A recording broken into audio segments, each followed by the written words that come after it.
The outdoors. I remember growing up, and I have an identical twin brother. We would go outside in the middle of the night when we were like 3, 4 years old, and we would just sneak out into the woods, and the moon would be shining so bright that you could see your shadow on the ground, and um, it just felt safe. It felt like home. It felt like something that I never wanted to leave behind.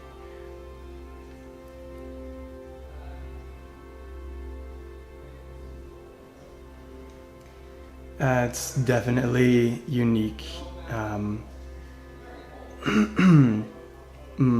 an identical twin is such an interesting experience because for me it's quite natural, quite normal, something that would be easy to take for granted until you look into the relationships that you have with your other siblings or the relationships of your friends with their siblings, and you see that it's a very different connection. It's a very psychic, meaningful connection that you don't like everybody else doesn't get that privilege in life, and so it's very interesting to experience that and to know that I do have a unique experience, though at times it doesn't feel that way.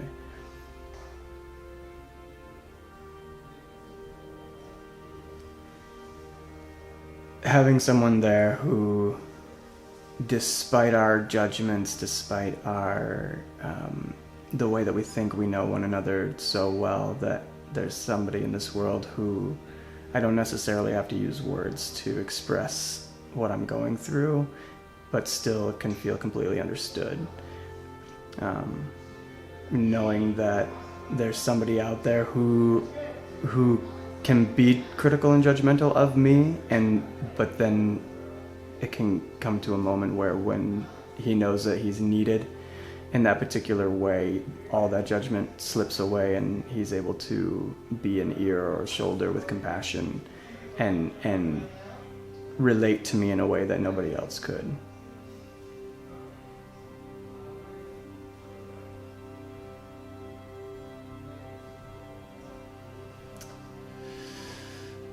I think I've never had a romantic relationship that I felt I could connect with in that way. That I felt that I got the emotional satisfaction as well as all the others that come with a relationship. I think in a way, being an identical twin has stunted my ability to be patient with other people and the way that we as human beings relate to one another.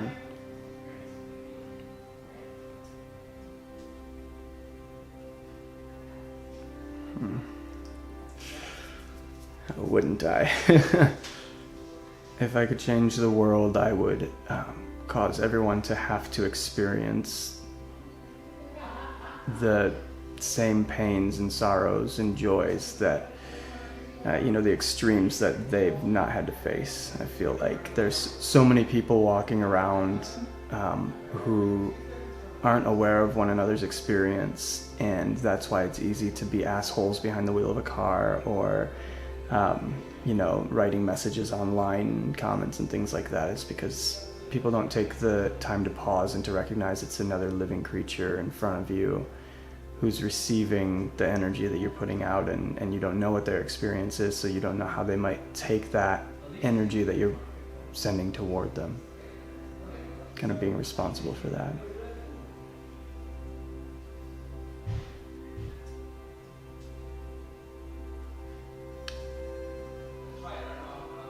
Fight back. Don't be afraid to cry. Trust that all of this will have meaning. There will be a purpose. Your life will have meaning.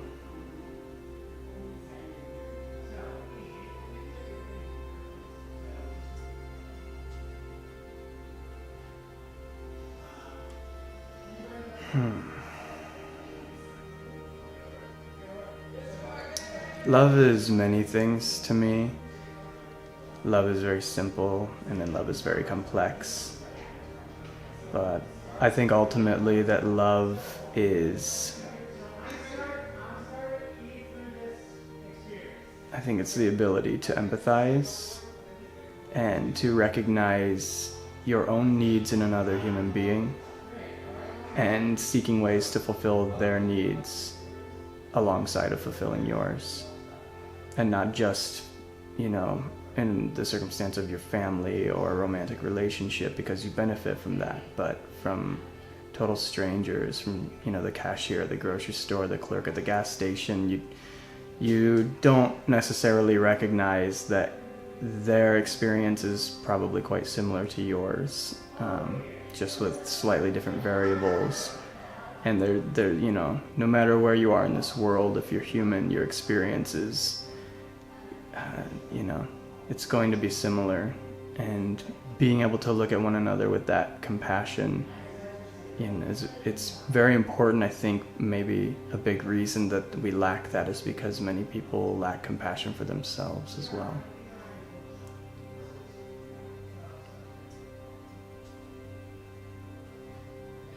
I think the power of compassion removes shame, and shame is something that keeps us all so shrouded in darkness. I think it's shame that truly drives the evil in this world, because everybody's trying to outrun themselves and the things that they don't want to have to face about themselves, because they believe if they face it with their own eyes that it might somehow become exposed to the people that they love, or maybe the people that they don't love so much. And if that's exposed, then what are they? What does that mean?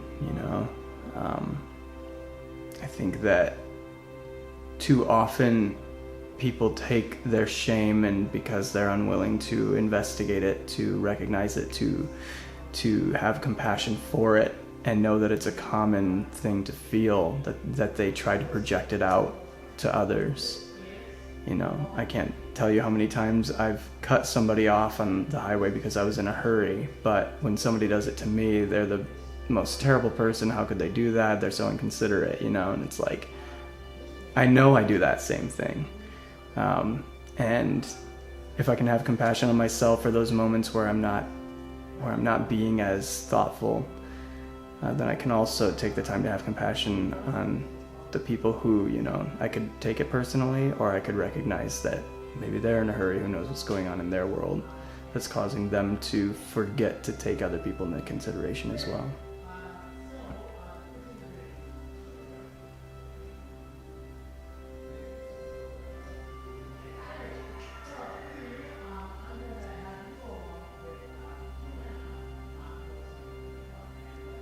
I experienced a lot of pain in my life, growing up with a very abusive, rageaholic, alcoholic father, and a mother who was,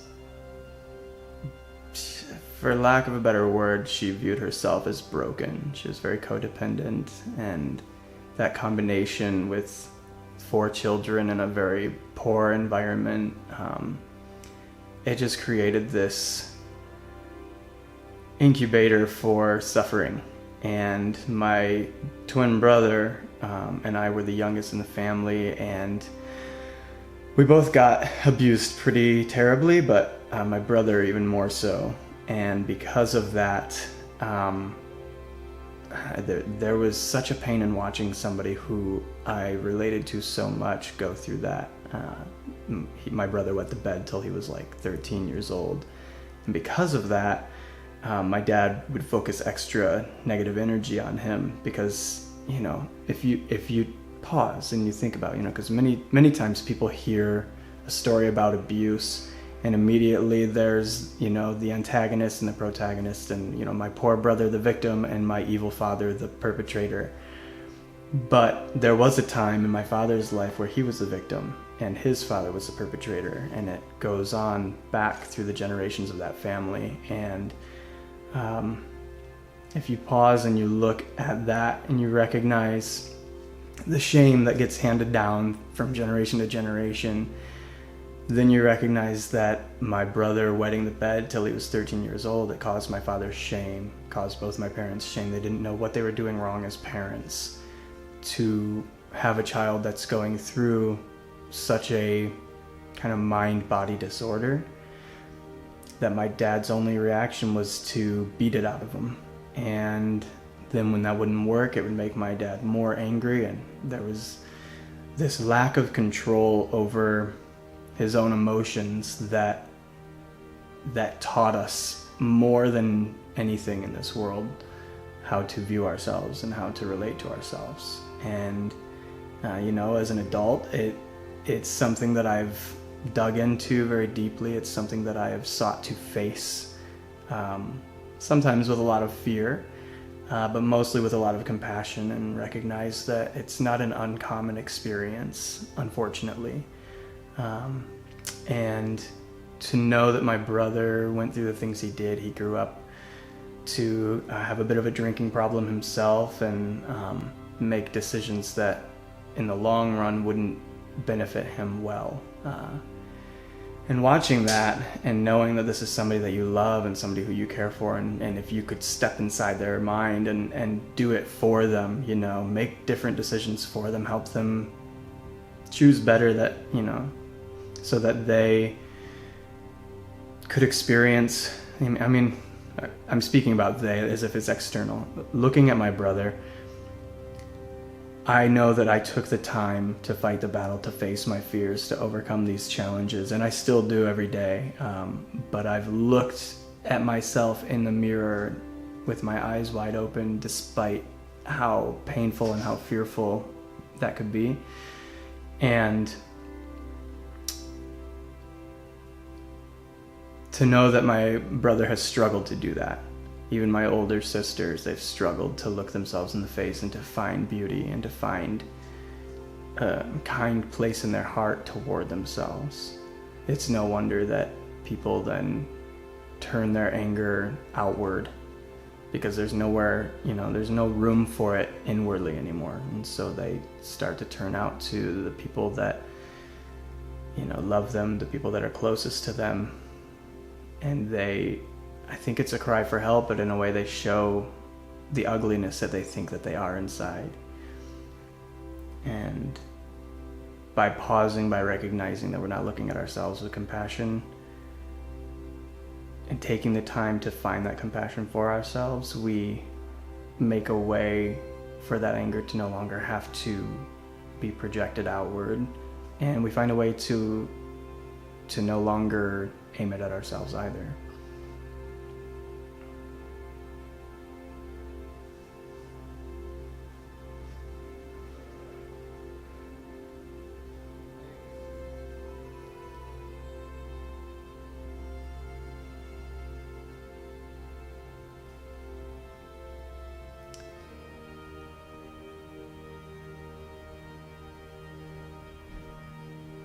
I have a lot of them. I have to say my happiest memories are when I'm on my own, which is very different than how it was even, 6 months ago. It was pretty recently I got off work and drove out to the desert, and I got there in the afternoon and headed up a hiking trail. Got to the top of the mountain and sat there and watched the sunset. And while there were a handful of people up there watching the sunset, it was like the second it hit the ridge, they were all off the mountain. But I stayed and I watched the moon rise. And I, in that moment, went back to those times as a kid when my brother and I would escape the turmoil of our home and go out into a place that seemed so magical and so full of life and full of beauty, where we felt so safe. And in a way I feel like, that I was transported back to that time. So I sat there and I waited for the moon to rise, and I waited until I could see my shadow, and then I started very slowly back down the trail. And where most people might have seen danger or might have felt fearful, I took the time to see the beauty around me, mindfully, because, you know, nature is to be respected as well. But instead of letting fear take away the beauty that was around me, I was able to connect with it in a deeper way than I was, you know, before, because there was so much fear as a child. Now, having faced myself, having overcome a lot of those obstacles, I feel that I can go back and experience those same magical moments without the fear polluting it and junking it up.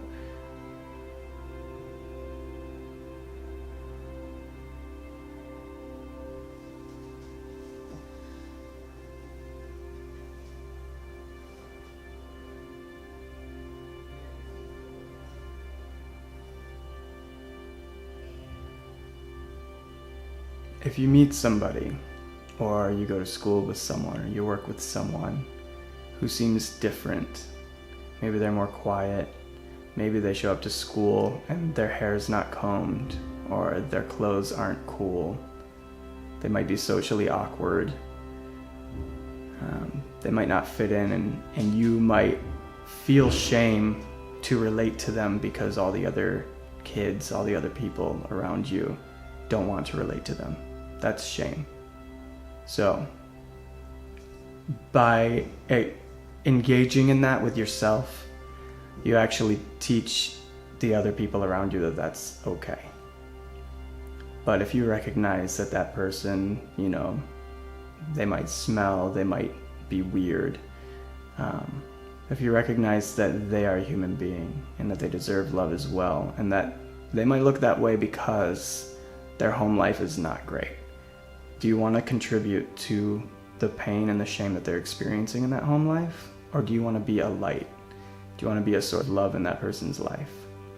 I can count on one hand the people that had compassion on me throughout my childhood, and I can tell you who they are because I'm still close with them to this day. I might not remember as well the people who were unkind, or the people who looked at me and saw something less than what was buried underneath all of the layers of fear and shame. And that's because of the people that took the time to love me despite what they could see externally, because they knew there was something deeper internally. So every person you meet is an opportunity, and you just have to think about what you want to do with that opportunity. What do you want to accomplish?